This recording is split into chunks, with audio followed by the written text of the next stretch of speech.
where I scratch my head and say I would die if I had to live here. It's hard to believe.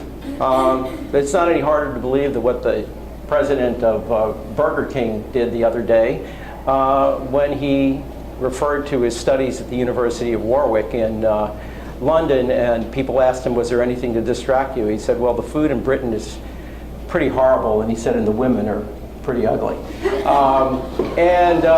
That's a direct quote. And so my point is that people are not really aware fully of the impact of their remarks, that they're no longer local, they're no longer national, they're global. I don't have to tell you what happened next in this situation.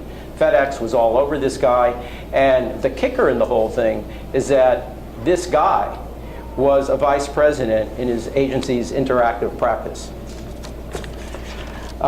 It's easy to make a mistake, and the cost of vigilance today in working with PR practitioners is comparatively modest. That is a simple safety measure. Demand for our service should be an insurance factor, and it should skyrocket in the years ahead, and that's another reason why I think that the golden age is just within our grasp. And reason number 7, growth in stature. Now, the PR industry has traditionally been kind of a David to the ad industry's Goliath, at least in terms of sheer revenues. But we may see a kind of a change in that.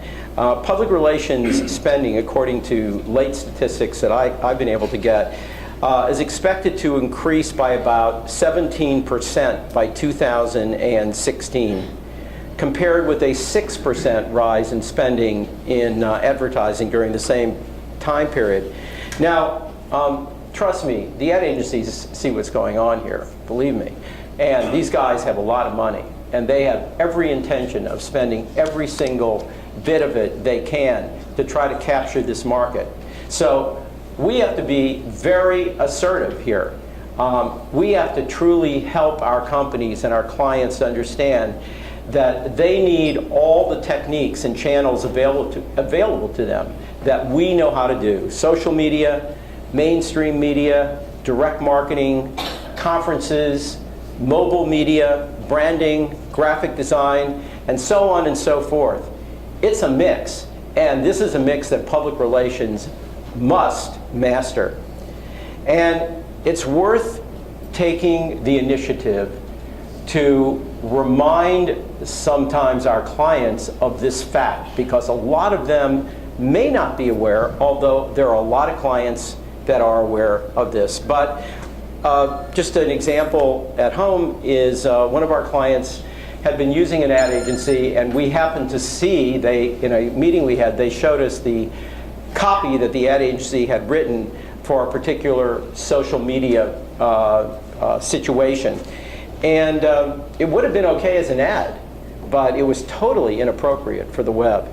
And we told the client essentially, look, you know, your constituencies are the life and death of your company, and you should be talking to them, not at them. This is a conversation. It's not about marketing in a sense. It's about cultivating a dialogue, and that's really our province. And this is what public relations is. I mean, we can foster that kind of dialogue. And the good news is the client ultimately decided to switch the assignment to us. And so my point is, don't be shy about explaining your expertise to your client.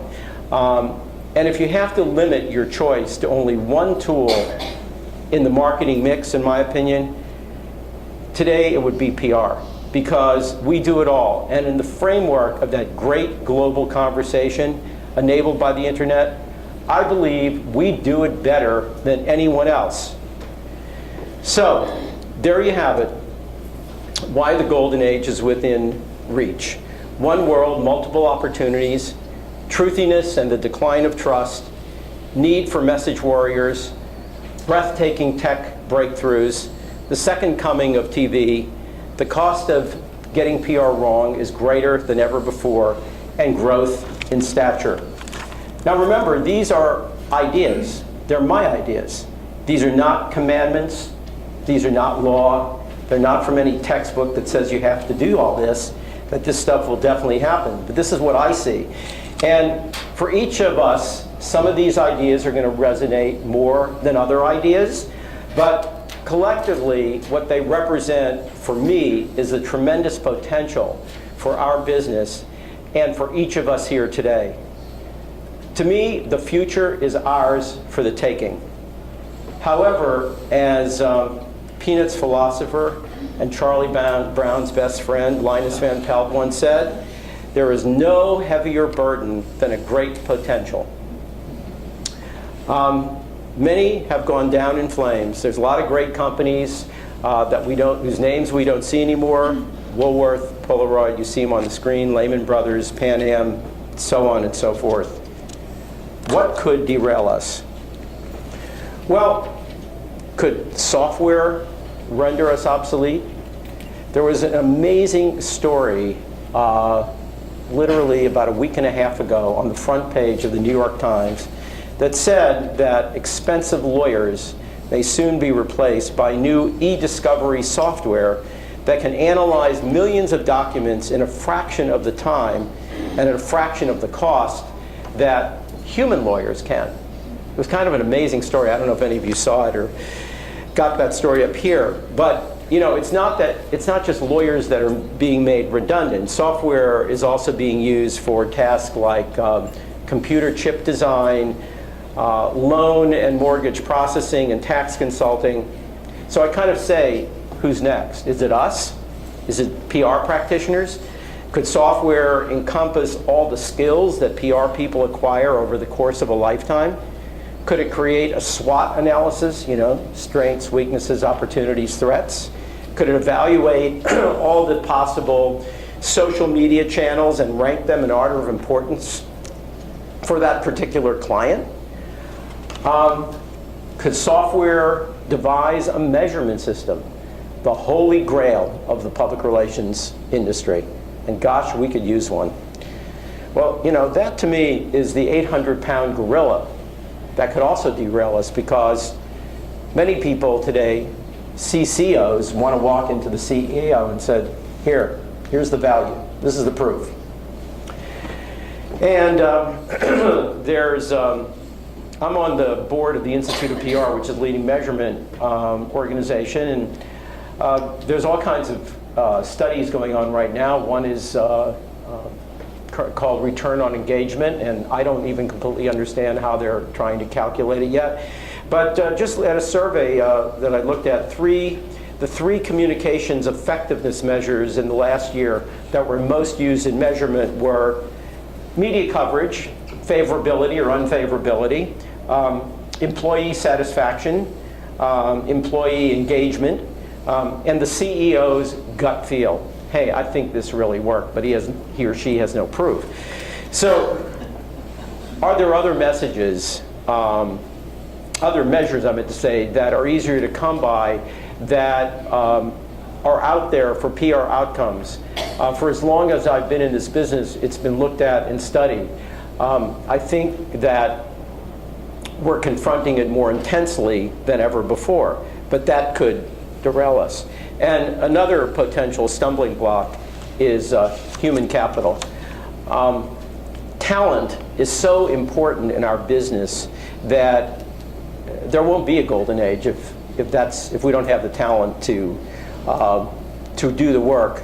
And there's always a shortage of qualified people. We try to hire the best, and I certainly think we do, but I feel that there are people out there who are studying public relations, who are practicing public relations, who just want to get into public relations, who may not rise to the standard of excellence that we all aspire to, or should aspire to.